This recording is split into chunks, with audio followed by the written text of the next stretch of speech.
Good morning and welcome to Cervello Live. It is the 18th of June 2020. I'm still in the office, which is good. My tech support and official hecklers by the side of the screen. So hello, Charlotte. Hi. And we're joined by an amazing guest today, Mr. Braysher. How are you?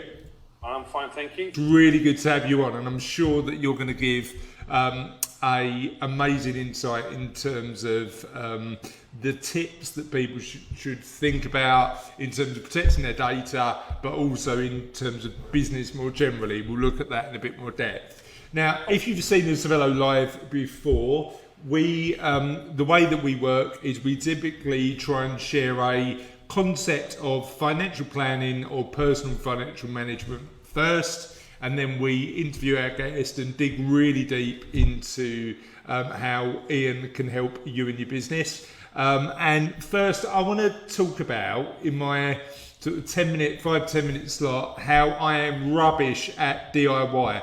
Ian, are you any good at DIY? I'm not confident at it, and there are certain things that I avoid, like the plague. Plumbing and electrics, just don't get me started.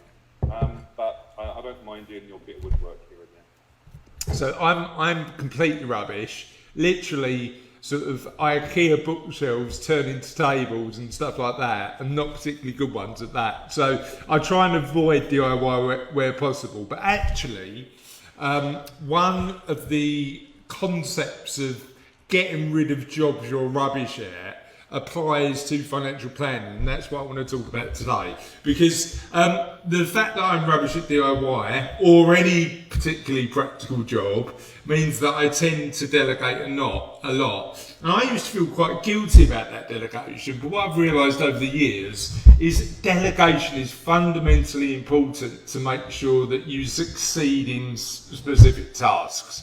Now, why did this actual topic come up? We're having our garden done at the minute, and we're having fake grass put in all the way through.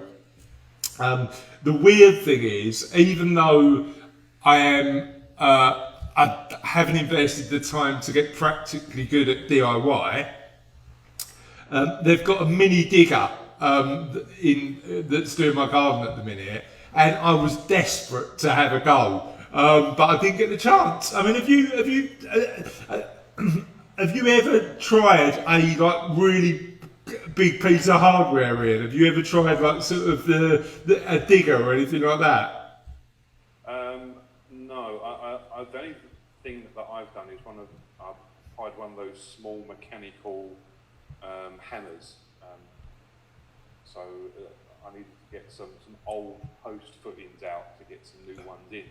And that's about the biggest I've got.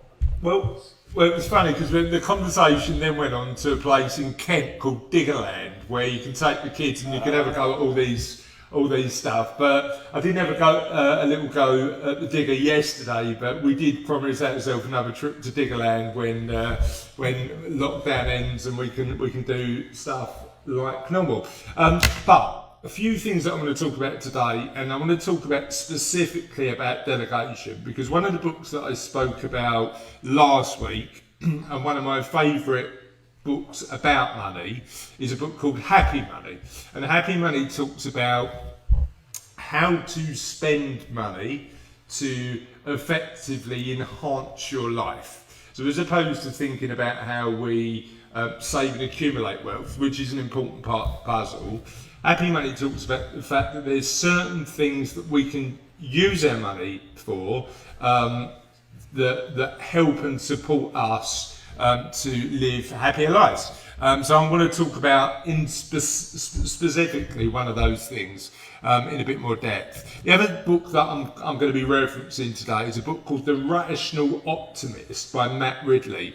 Now, Matt's book talks about the fact that as a human race, as we move into the 21st century and beyond, what we get good at and what we contribute to the world is a specialism, is something that we're specifically really good at. So if you take the cavemen, you were in a position where all the men hunted and potentially farmed, and then over the sort of centuries and generations, societies, economies have got more complicated as more specialisms come into play, and actually our job as humans is just to be good at one little part of the puzzle as opposed to everything, because we're not generalists anymore. We tend to be specialists at what we do, and what we choose to do is important. So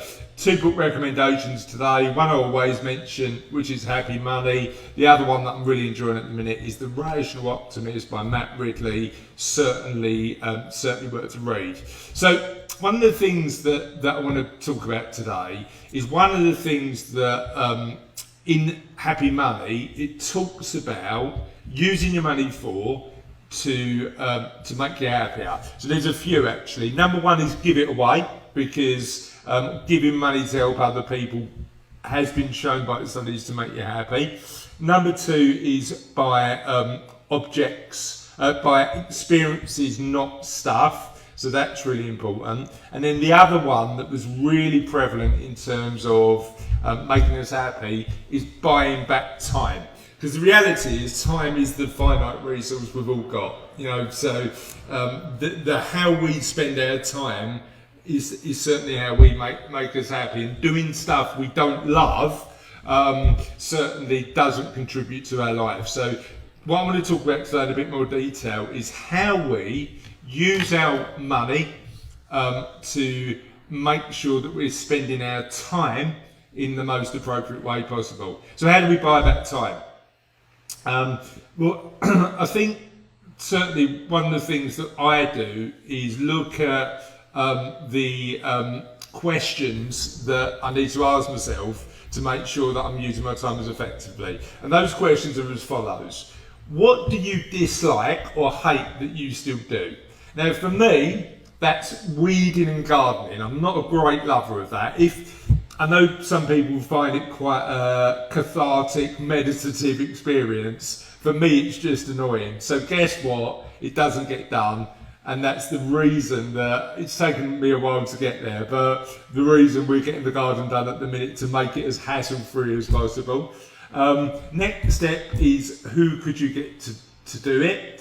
And there's always a cost factor involved. So we've got the guys in the garden in, they're charging me a price. And then I've got to make a judgment call on whether I could do that job myself or it's better to give it to somebody else. And the maths around that is, like when we look at getting the garden done, as we're doing at the minute, it probably would have taken me 3 months on 3 hours every Saturday to get that done. These guys are coming in 3 days and literally getting the work done, and it's sorted and they're out. So what I'd suggest is you focus on, number one, how much is your time worth, and how long it would realistically take you, not the experts, because they can probably do it a lot quicker than you, how long it would realistically take you to do that. And let's say, for example, your value, you put your value at work or on the time you spend at leisure at £100 an hour.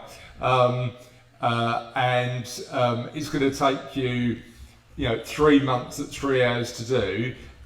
If the amount is significant to get just to get it done, is significantly less than what you'd spend in your own time, because time has a value, then it might be worth considering outsourcing that job. And then you can start to wonder what you do with that time instead. So do you use it to spend time with your family? Do you use it to do a bit more work? Do you use it to tick some of those things off the bucket list that you've always wanted to do? Effectively, you've got that time back to spend as effectively as possible. And it's not only gardening that you can outsource. I know when I first started my business, it was me and a laptop, and I was doing all the paperwork, administration and bookkeeping. I'm genuinely really not enjoying it because it's not where my skill set lies. So I've got a team who do that now. Web design. Certainly I could give web design a go, but wouldn't be an expert. but clearly you can employ people to get your website, your business's website done. I'm not a great shopper, so you can outsource gift shopping. I've got a tech guy who comes in and does our IT support. One of the things that was a real jump for us is the day we got a cleaner. I never assumed that we'd get a cleaner, but getting a cleaner saved us plenty of time that I decided to spend with my kids. And that was really important. Gardening we've already spoken about. I've got travel planning in there as an area that you could potentially outsource, because there's travel planners and estate agents who are specialists at what they do. In my life, I don't outsource that because I love doing it. You know, it's one of those jobs where I've getting real personal satisfaction about planning where I'm going to go next. Ian, what jobs in your life do you outsource? What jobs do you do yourself that you should outsource, and what jobs do you do that you actually really love? Oh, there's a set of questions. I find myself buying clothes that don't need ironing, so I go for avoidance rather than outsourcing it. That's not the worst technique in the world, actually. It just saves that time ironing. But other than that, I'm one of these funny characters that actually doesn't go and do things that they don't enjoy. So yeah, as I said, anything that requires electrical or plumbing work at home, I don't do that. I get someone in to do that. Yeah. Business-wise, I haven't got to the stage yet where I'm finding things uncomfortable to do. So I'm quite enjoying doing it all at the moment. So yeah, we'll hear more about that in a bit. But you know, what some people find as a chore, like the social media and blogging and stuff, I actually quite enjoy. So well, they're bits, the communication bits of business I love. So I'd never outsource them because they're the bits that I really enjoy.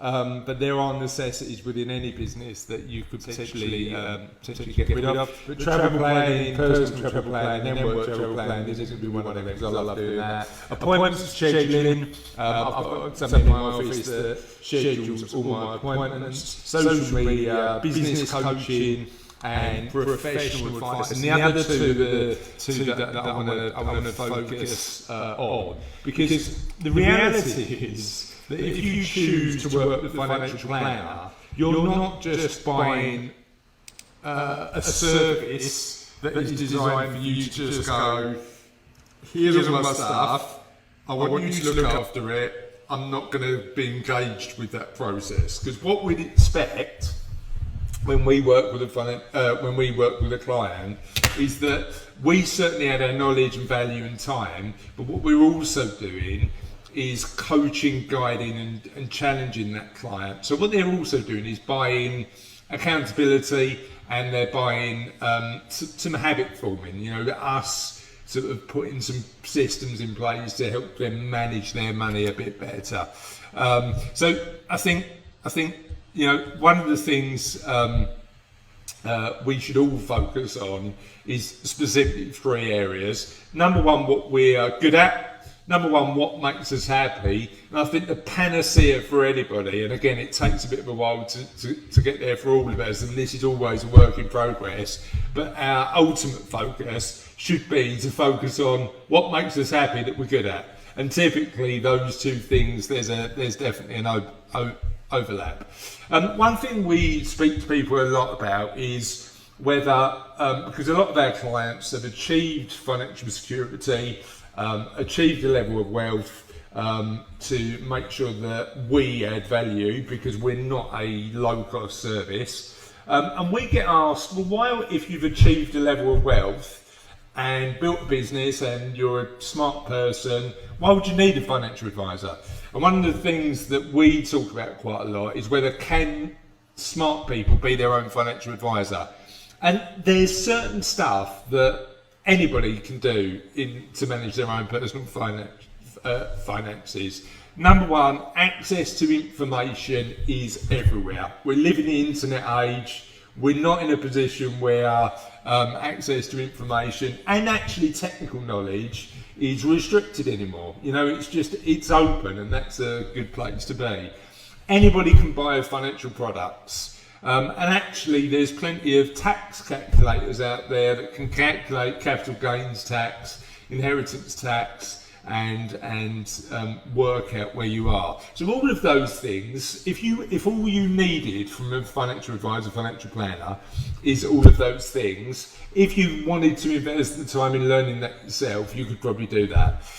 The bits that we think are a bit more difficult to DIY is maintaining momentum. So a lot of the work we do is just making sure that we're in touch with clients to nudge them in the right direction. Because the reality is, we all sometimes at some point, either in our business, either in our personal lives, either with our specifically relating to our finances, need people to just say, am I on the right track, and how do I get to where I want to get to? Our job as well is to make sure people take action where appropriate, but interestingly not take action in a panic. We've just gone through quite a bit of market volatility, and we acted as a bit of a reassurance point of contact to our clients, telling our clients, actually don't take action when the market's volatile, even though it's a scary time, because the evidence says that longer term that's the worst thing you can do to your financial affairs. But when you're sitting there with a statement and your life savings, potentially a proportion of life savings, have gone down, the immediate emotional reaction might be to take action, even if the sensible thing is not to do that. And sometimes you need that external person, the person you trust, to come in and say, you know what, let's consider what the right thing is to do. So that's difficult to do internally. That's difficult to do yourself sometimes. One of the other important things is linking your money to your life. So a lot of the conversations I have with my clients are superficially about money, but actually about what they want to achieve in their life, and helping them sort of ascertain what their goals are and what makes them happy and improves their well-being. And we're doing some work at the minute on a white paper where we're going to be talking about a clear process to help people get to a point where they are now, to a point where they are directly improving their well-being, and that would be really interesting. Part of that is working out what happens next, because the majority of our clients are in their 50s, approaching that last third of their life, thinking about what that might mean to them in terms of how they want to spend it, and we support them through some of that thought process. It's really difficult to be your own sounding board. Like, a lot of the calls that I take are just people who want a 10-minute chat to share an idea, and it's a real honour to be that person of trust that allows me to have those conversations. And even though all the knowledge is out there to financially plan yourself, it's taken me 20 years to get this good, and I'm still a relative novice. So actually getting the knowledge and maintaining that knowledge and keeping up to date with everything you need to know about making sure that you make the most of your money and it links to your life is actually quite a specialism. And as we've said before, and as it says in The Rational Optimist, are you better to focus on your particular specialism and outsource what you can? And just effectively, the bit that's difficult to DIY is the time that you're going to spend doing the DIY. So you get all that time back. You're not sitting in with spreadsheets. You're just sitting with a financial planner, with him helping you or her helping you understand what your next step is, and you can spend it on the stuff you love, like travel or with your kids, or actually doing what the work you actually love. So then those elements are the bits that are difficult to DIY. I've shared my story. I'm outsourcing as we speak, and the money that I was going to spend on travel this year is being spent on the house. So we've also got the painters and decorators in next week, so that's good. I want to talk a little bit about Steve. So Steve, not his real name, is a client of mine. He was in a position where, because it didn't interest him that much, and because he found it frustrating, had decided not to engage with his money for a number of years. And Steve came to me. He was 58. He wanted to work out where he was financially because he wanted to make some changes with his life. And we did some digging and found that on a lot of his pensions and investments, he was paying 2 to 3% more than he should have done each and every year. So certainly that would have had an impact over a 10, 15, 20 year period. And we managed to make sure that we got everything in place that saved him money. And we said to Steve, look, Steve, why didn't you come and see us before? I mean, you knew this was an issue. You come and see us before. He went, Chris, the pain wasn't great enough at that point in time for me to do it. And I always thought at the back of my mind, I'll get round to doing this myself. So sometimes that inaction of just putting your hand up, asking for help, getting the right advice at the right time, actually puts your financial plan back because you haven't got clarity of where you are and clarity of what you want to go. So if you know anybody like Steve who's just been putting off their financial plan, feel free to give us a shout, because what we'll be able to do is put a real structure in place to support them. And then what I'm going to do is just quickly go back to the framework that we use. First, it all starts with a financial plan, then you move on to protecting what you've got, paying off expensive debt, emergency fund, medium-term goals, longer-term goals, with the panacea being achieving financial independence. If you've got any questions about buying back time more generally, or working with a financial planner more specifically, my contact details are there. You've got my number and my email address and the website. Feel free to get in touch, and we'll be happy to explore how we might be able to help you, or even if we can't, because we don't say yes to every client, point you in the right direction where you can get the help you need, because that's really important to me, to make sure that even if we can't work together, you're getting the support you need. Hopefully that's been useful. Thank you to everybody for watching, and we really appreciate you tuning in. Ian, was that useful? Yeah, certainly. I mean, I don't consider myself thick by any way, shape or form, but I've had my own IFAs since I was 20 odd. Yeah. And they're invaluable. I can't stress the benefit of them enough. You deal with a specific aspect. The IFA I've got has got his own company where he's got specialists in the different areas. But so he started out mostly in mortgages. Now he's got people that are dealing in mortgages, savings, pensions, the whole raft of products. So I get all of my stuff in a one-stop shop. And as you say, for all of us in business, where we are a specialist, and any client of ours will need something else. We all have a bank of trusted, reliable partners that we wouldn't hesitate in recommending to anyone. Yeah, 100%. Yeah, I think you're right. I think having that framework in place of people you can trust and a network has been invaluable to us, not only from a personal perspective, but also from a situation where if we've got a client that we can't help, and that does happen every now and again, we can honestly say, look, we're in a position where we don't think we can help you, but I know a man who can, or I know a woman who can, and just point them in the right direction. I think the whole thing about specialisms is making sure that you're in a position where you know where your specialism ends, and making sure that you're in a position where you refer out when it's appropriate. So enough about that particular subject. Tell us a little bit about you. Okay, well, I'm a local boy, born, bred and schooled all in Montford.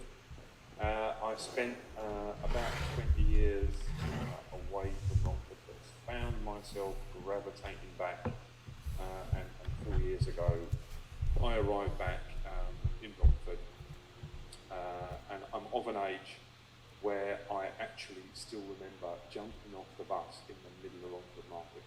Okay. That gives you some idea. When I was at school, I wanted to be an accountant. Things didn't work out. I didn't get the grades to go to uni. So rather than take the dull trudge of the extra 4 years of training, I then found a job in banking, which I was in for 35 years or so. Started working in a branch. It was actually in Stratford, so yeah, not the most welcoming of neighbourhoods at that time, and stayed in branch and retail banking for 5 years before heading up to the city and taking a role in international banking, assigned to a dealing room, and then on to corporate banking about 6-7 years later. For the last kind of 10 years, I got to relatively senior levels. I got to do some really exciting stuff.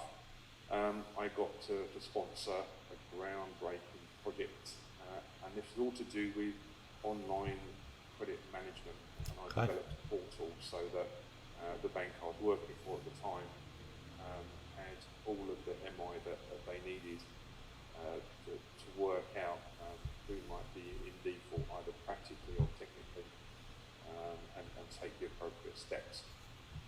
I was also on the bank of project managers within the firm, and I led the London or European teams that took part in global projects. So it was a really exciting time, and I really loved all of that involvement. And since then, Ian, I know how long has EyeBray been running, and tell me a little bit about the work that EyeBray do. Well, I founded EyeBray in 2017, and particularly by doing all those projects, you got to speak to a lot of people, and they were saying, "Oh yeah, well, we can't help these companies to do this, and this, but from our perspective, that's what they need to do." And that's what gave me the impetus to start EyeBray. The whole idea, as you can guess, EyeBray is a little bit of a twist of my name. But I chose the eye as the logo deliberately because I wanted business owners to view their own businesses differently. And I've helped them understand what they can do and how they can change things so that they can be more productive than they were before. Okay, so you go in, look at what they're doing at the minute, and help them sort of make changes that potentially might improve efficiencies, or how would you? What would be the sort of range of changes you might recommend? Well, it depends, because sometimes it's going to be a case of, all right, we're going to be expanding, and I need to know how I need to approach that, what roles I'm going to need, how I can split up the business, or this kind of thing into those different areas. And sometimes, I know we'll come on to this in more detail later, but data protection, I've had a bit of a warning shot across the bow, and I need to know how to make things work. So it kind of depends, but there's so many ways that I can help. Okay. With applications, it's kind of impossible to provide a full list. And I know that one of the areas that you help businesses in is helping them just make sure that they're sort of keeping cybersecurity at the forefront of their minds and they're maintaining high levels of cybersecurity. Help me understand the changes in as we use technology more. I suppose like having a high level of cybersecurity has become more important, right? And if so, why? And if so, what are the common threats that people find themselves under? Right. Okay. So let's look at a fact first, shall we? Last month, there were 8.8 billion personal data records stolen from and that's just where the impact is known. So one of the places that the impact is known, EasyJet have come clean on their data breach and over 8 million sets of personal information were lifted and a subset of them in the thousands, I don't think they've actually published the number yet, was about people's credit cards. What drives it really is a sale of personal data. That's where people believe they can make money either through sending these phishing emails to try and extort money out of people. A lot of the time there's actually no substance to them until you click on something that's actually in the email. Yeah. And funnily enough, most of the hard work about cybersecurity is actually done without putting anything on paper. It's just thinking about things and saying, well, what does common sense tell you? Yeah. So this kind of circles back, as you kind of suggested, into data protection, and there is a lot of crossover here. Yeah. So first of all, your own website, particularly if you have an e-shop, make sure you have got an SSL, so a security certificate, on your website. Also, from a practical sense, Google will drop you faster than a ton of bricks, but that is one of the ways in which companies are hacked into, because their SSL certificate runs out. That's what happened to BA last year. And the hackers didn't just get into the website, they got into the main systems, and that's why there's still 189 million quid potential fine running around the place. So the other things really, once you've done the thinking, need to be put into a set of rules. So from a business standpoint, piece of jargon, but information security policy, that's where you put the rules, so that everyone can follow them, whether they're working from an office or working remotely from a home or in a cafe or whatever. Right. And one of those things in the information security policy will be the quality of software that you use to stop hackers get in. So there are two things. So one is your antivirus software, and the other one is using encrypted data techniques. Both of them are there to help remove the risk of being hacked. And also part of that information security policy will be deciding to close off some of the functionality. So, will you allow people to print off documents when they're working from home?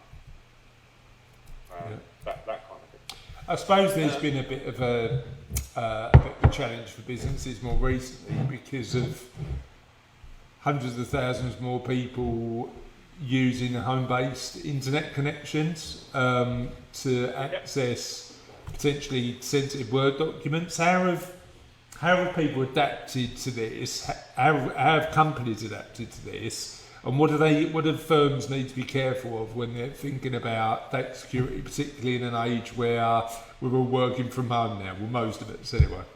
Yeah. So you get lots of companies providing cloud servers, boasting that their sites are secure, which is fine. But when you're using a personal laptop, it's the security on the personal laptop that dictates the level of security your firm has then got. So Okay. if that laptop doesn't have any kind of antivirus software, then that's one thing. And if the way into your cloud server is just by a single password, even if it is 3 random words strung together, which is one of the current techniques, it's still relatively easy for hackers to get into. So the one thing I tell people to do is to start on a 2-phase authentication process.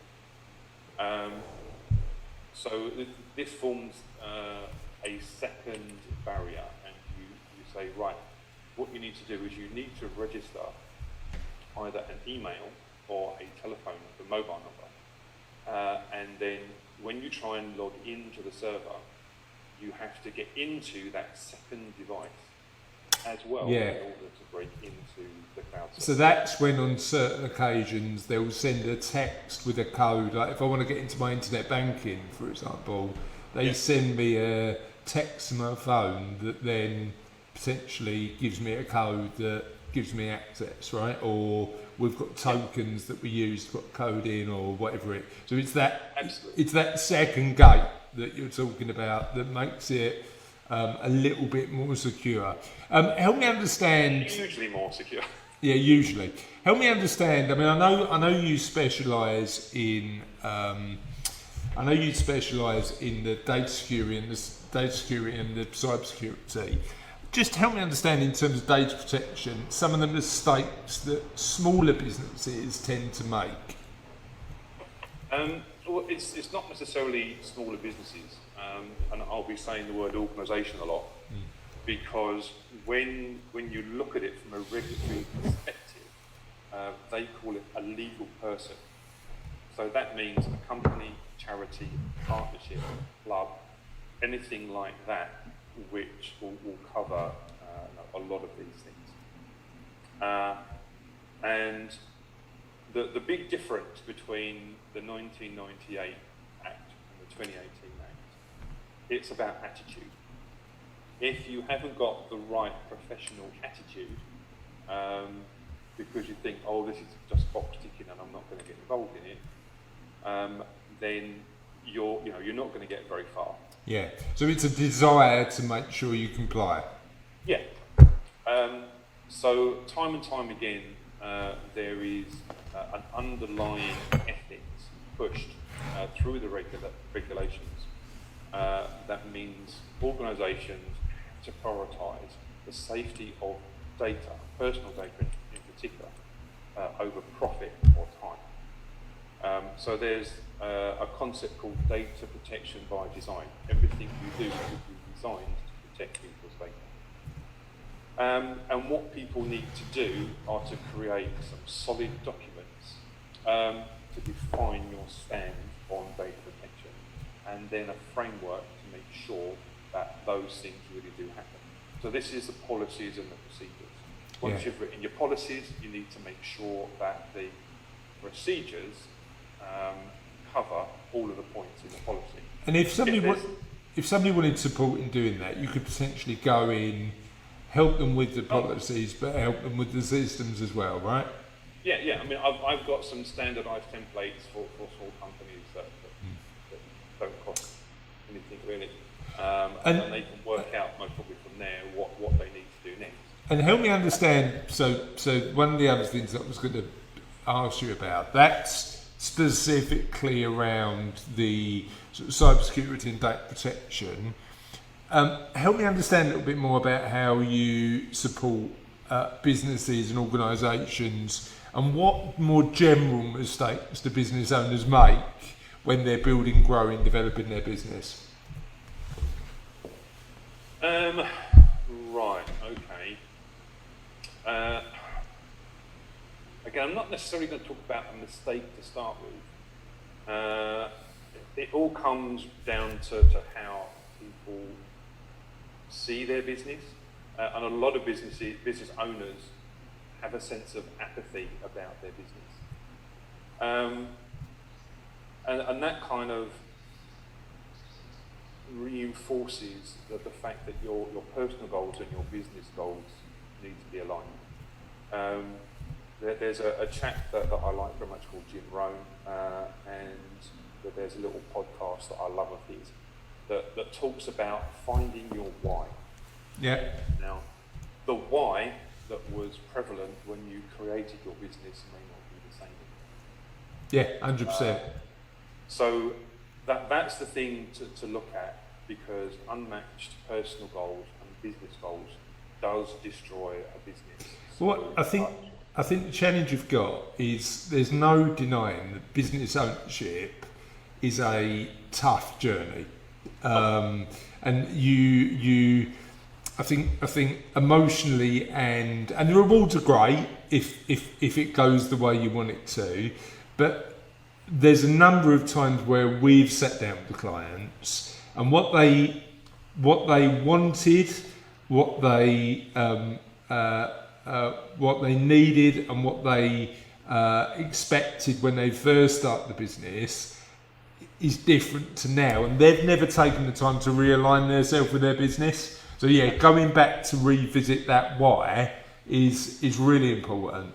And I think getting up, it's an interesting one you talk about that, because as you say, the apathetic business owner is somebody who's lost enthusiasm in their own thing, isn't it? Absolutely. And I think number one, I think you see that in a decent number of business owners, but potentially it's a challenge you can fix by just linking it back to why do I get up every day and why do I do this, even if that why has changed. Yeah. I mean, you're absolutely right. There's a difference between personal resilience and engagement. And for some people, fixing it can be brutal. I mean, let's not rule out one of those ultimate decisions is to say, no, it isn't going to work. I've had enough, and so you exit the business in whichever way. But it goes back to that argument about time, doesn't it? You know, yeah. if you've got, you know, one of the books that I'm reading at the minute is a book called Wellbeing. I've read it a few times, absolutely love it, and it talks about the 5 component parts of having a good life, and community is one. Physical is the other. Have you got the energy and the physical strength to live the life you want? Social is another. I forgot one of them, but the other one is work. And work is even if we, and again, for a lot of our clients, retirement isn't a concept they get anymore, because actually a lot of people are continuing to work regardless of whether they need the money or not, because that's an engaging part of their life. They want to stay engaged with the world. But one choice that a lot of those individuals need to make is, I'm only doing work that I actually enjoy. And that sometimes means that you've got to make really big changes in your own business to get to that point. Yeah, absolutely. Realigning everything ignites the energy, gives you the confidence, and then you can go back to doing the stuff that you know you need to do. And that's the know your numbers part. So you can't plan and you can't have any governance framework working until you know how many leads you need to generate, because you know that only 10% of your leads are going to convert into sales or this kind of thing. Yeah, well, it's an interesting one, because, as you say, like if you want that. So the one that I couldn't remember weirdly was the one that was the most prominent in the work we do with our clients, which is financial well-being. So you've got social, health, community, work, and financial. And without understanding the numbers, it's quite difficult to drive the rest, because you need to make sure that those financial needs are actually met. And if you don't understand your numbers, it's difficult to do. Well, absolutely. And just by knowing your numbers and how they affect the business can really help you to concentrate on the right thing so that your company does better. Yeah, yeah. If we look at, I suppose, the most publicised or publicly acknowledged leader of our time, young Mr. Branson,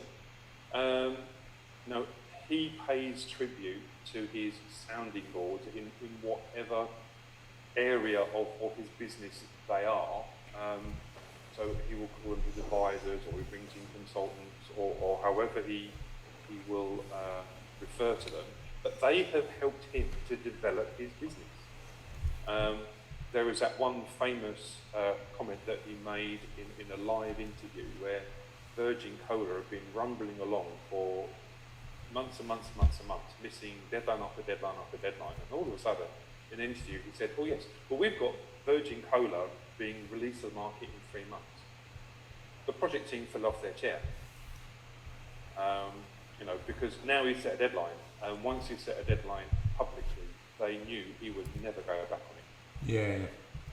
So this is where you can still be the driver in your business, but you can have people to help you get there. Yeah, 100%.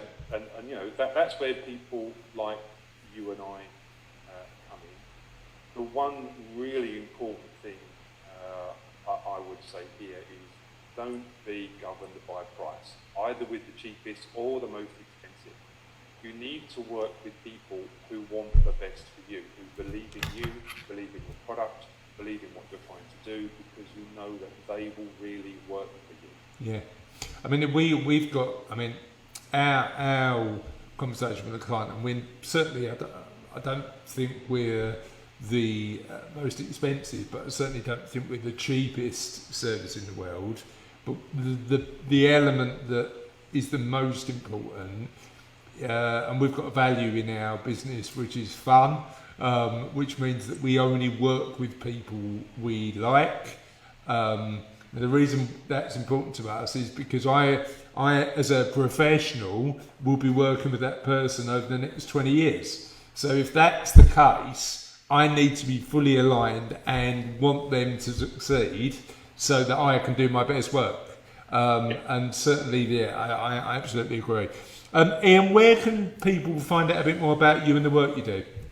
Well, I suppose LinkedIn is the obvious place to kind of go to first. It's got information about what I've done in my corporate life and what I do now.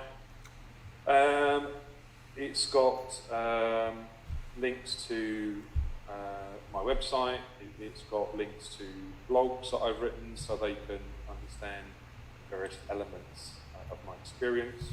It's also got links to a piece of volunteering that I do with Lean East.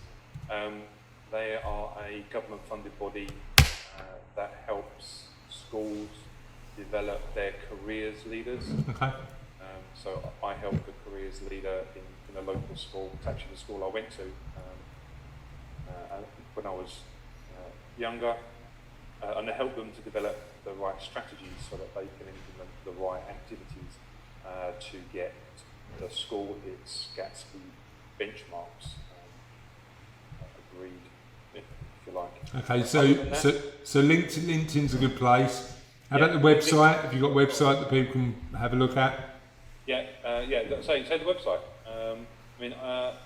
I am on Twitter. The handle is @Braysher Ian, and a lot of the things that I post on LinkedIn, I just send through, and that also populates my website. Okay. So everything for me kind of flows through the system. Okay, amazing. Thank you so much for joining us today. It's been really insightful. Thanks for watching Cervello Live. We really appreciate it, and we're really enjoying these shows. Hopefully, what we're going to do, interestingly, even though lockdown now is easing off a bit, we've got guests for the next 2 months already booked in, so we're going to carry on doing Cervello Live, carry on sharing insights to support you to achieve your financial goals, but not only that, to link your personal goals to your financial goals. We're going to have some massively insightful guests coming up over the next few weeks. Have a lovely Thursday. Hope you have a really good weekend, and we'll speak to you soon. Bye.